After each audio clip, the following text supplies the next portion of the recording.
Shalom de Yahushua, verdadeiro Shalom, né? A verdadeira Shalom.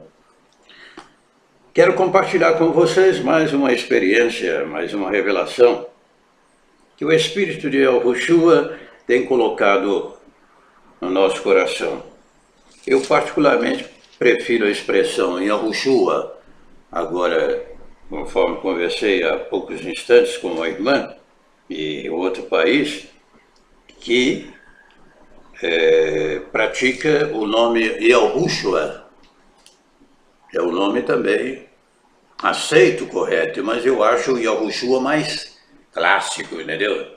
Todas as línguas e idiomas têm o lado clássico, né? Como nós temos no grego, como nós temos no próprio inglês, não é isso? Eu acho, nesse caso em especial, eu adoto o Yahushua porque acho mais clássico, né?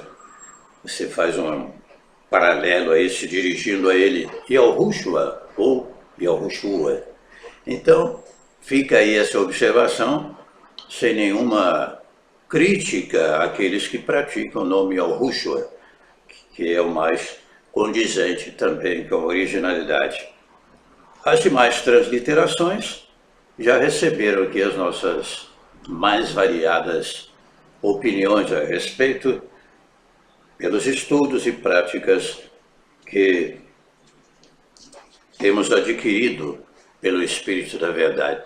Eu quero compartilhar com vocês alguma coisa muito importante, muito preciosa, né? Lá em Yahar, Jó 28, fala da sabedoria. A sabedoria, aí você encontra uma lista de comparações e nada se equipara à sabedoria. Sabedoria pelo Espírito da Verdade. A Bíblia e as Escrituras também nos exortam a buscarmos o quê? O dom do conhecimento, o dom da ciência. O dom da ciência é esse que nos permite investigarmos mais profundo. Você já viu a evolução da ciência nesses últimos dias? Você tem acompanhado, conforme nós fazemos aqui, acompanhamos o que acontece nos principais países do mundo, as descobertas científicas e tudo mais. O dom da ciência nos permite investigar coisas espirituais mais profundas que, conforme Ozokiul diz, 33.3, coisas grandes e ocultas que nós não sabíamos. Você pode ter 80 anos de caminhada escritural, de conhecimento das escrituras, mas 81 anos você passa a aprender coisas que você nem imaginava na sua cabeça. Não é mesmo? E nos é revelado pelo Espírito da Verdade. Então o que eu quero falar agora está intrinsecamente ligado a essa experiência. Eu começo a contar e vem outras maravilhas, eu fico empolgado, né? Mas vamos direto ao assunto. Você crê que o Espírito de Yahushua fala? Você crê que ele fala? Aqui em Atos capítulo 8, nós vivemos a experiência do Filipe, evangelista, né? O dom de evangelista é muito importante na nossa vida, né? Levar as mensagens gloriosas. Eu fui consagrado a pastor. O pastor que eu conheço é um só, o verdadeiro pastor, eu sou o quebra-gato. Agora, evangelista, eu gosto desse dom porque é mais ganhador de almas, né? Evangelista pensa mais nas almas perdidas, né? Mas aqui em Atos capítulo 8, você depois medita, por favor, na experiência do Filipe, né? Pregando para o eunuco oficial da rainha Candace, vai a partir do versículo 26. Então, tem um texto aqui muito didático sobre o assunto, em que o Espírito da Verdade fala com Filipe: aproxima-te desse carro e acompanha-o. Aproxima-te desse carro e acompanha, disse o Espírito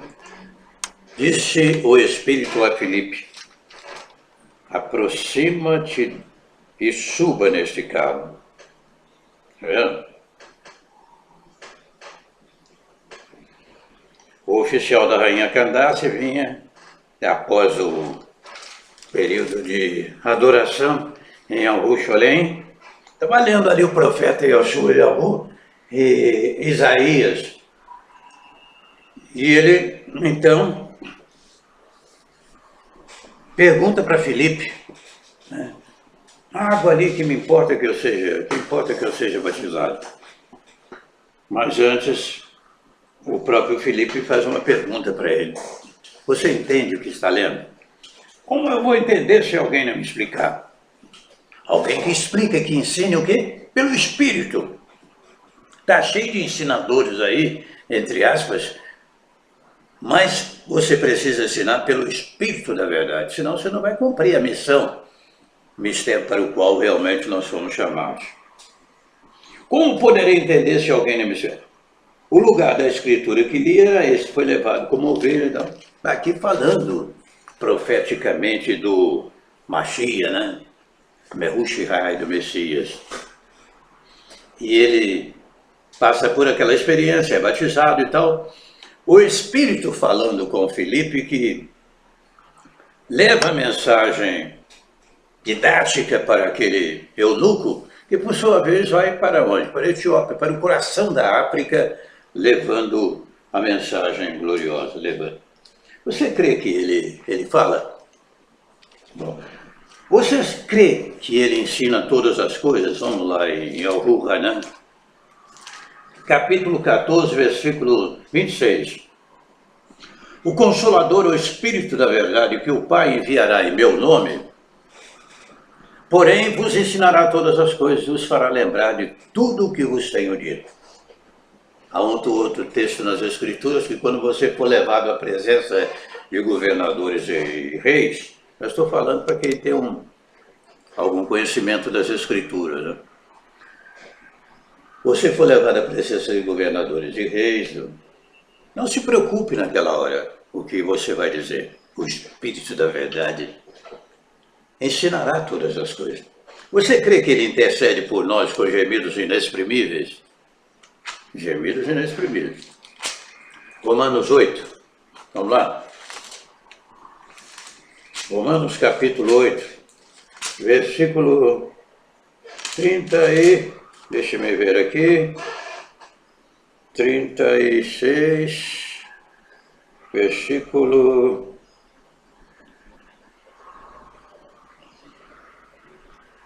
Versículo 26, da mesma maneira o Espírito nos ajuda nas nossas fraquezas. Não sabemos o que havemos de pedir, como convém, mas o mesmo Espírito intercede por nós com gemidos inexprimíveis.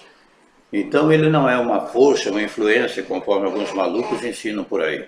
Ele é o próprio Criador revelado. Aliás, é uma maneira de eliminar de vez a dúvida sobre a triunidade, né? Essa história de dizer que o Pai é um, o Filho é outro, o Espírito Santo é outro, o Kadosh, o Espírito da verdade.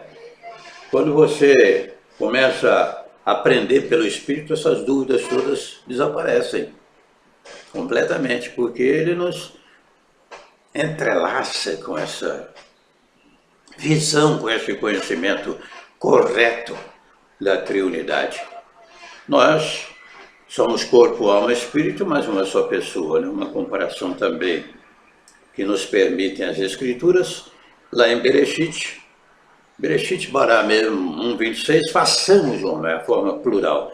Inúmeros exemplos que tratam da forma triuna, a teofania, mesmo dentro da própria Torá, nós vamos encontrar a manifestação teofânica, que é muito educativa, para que entendamos mais um pouco a respeito da triunidade. E quando você falar do Espírito da verdade, tenha muito cuidado, viu? Tem muitos malucos aí que já blasfemaram, estão blasfemando contra o Espírito da verdade. Às vezes eu recebo alguns comentários aqui, algumas perguntas, na mesma hora eu jogo na lata de lixo, porque o cara começa a mexer com o espírito da verdade e de uma maneira irresponsável. E as escrituras deixam bem claro, você peca contra o pai, contra o filho, você tem perdão. Agora, se você pecar contra ele, já era, a menos que tenha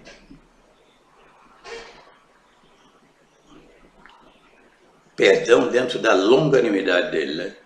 Ele não vai, às vezes, matar a pessoa, não, fulminar a pessoa, não. Ele vai... Cada caso é um caso. Ananias e Safira, Atos capítulo 5, por exemplo, foi um caso fulminante, né? Um caso fulminante. Foram brincar com o Espírito da Verdade e se deram mal. Tenha muito cuidado com essa língua sua aí, viu? Essa história de dizer para não levantar a crista, você tem que engolir a língua para não falar demais, tá bom? Agora, continuemos então. Você crê que ele fala, que ele ensina o Espírito da Verdade? Então pega as Escrituras, entra no seu quarto, fecha a porta, orará ao seu Pai que está em secreto. O seu Pai que está em secreto lhe recompensará. Concorda? Ele vai falar com você. Aquilo que ele disser para você nas Escrituras, você não precisa ficar pensando, será que isso é original? Será que está adulterado? Será que faz parte do cânon verdadeiro? Porque é o próprio Espírito que está falando com você, ou você não acredita, não crê que ele fala? Se você não crê que ele fala, não recebe a voz dele, que convence, conforme Hanan 16:8, convence do pecado, da justiça e do juízo. Se você não crê que ele fala, é porque você ainda não tem o Espírito da Verdade. O Romanos 8:9. Vós, porém, não estáis na carne, mas no Espírito, se é que o Espírito de Yahushua habita em vós. Se alguém não tem o Espírito de Yahu, ou Yahushua, esse tal não é dele. 1 Coríntios 3:16, somos casa, morada. Ele habita em nós. Hoje nós somos o templo. Hoje nós não somos o templo de Salomão, nós somos o templo do Espírito que habita em nós, que nos sela o penhor da nossa herança para nos entregar aquele dia ao Salvador amado. Então, se você crê que ele fala, ensina, convence, para de ficar andando atrás dessas confusões que andam por aí na internet. Tenha a sua vida pessoal, sua hora sós com ele, para que você, se ele mandar encaminhar você para um estudo que realmente acrescente, aí você aproveita a oportunidade, conforme Yoshua e Yahu, Isaías 55:11. A palavra que ele fala, o quê? Prospera naquilo para que foi designada.